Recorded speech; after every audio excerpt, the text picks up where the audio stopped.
આ વસ્તી ગણતરી હવે તો મોબાઈલમાં થવાની બોલો. હા એ વાત સાચી.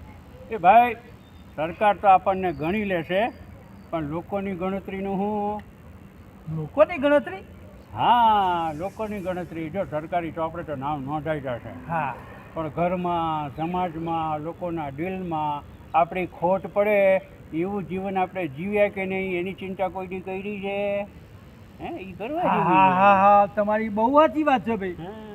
અને એ જ સાચી ગણતરી ભાઈ. હા જો ભાઈ, સરકારી ચોપડે તો ગણતરી થઈ જશે, પણ લોકોના દિલમાં ગણતરી રાખવી ને એ બહુ અઘરું કામ છે. એ કરવા જેવું છે, સમજાણો કાંઈ?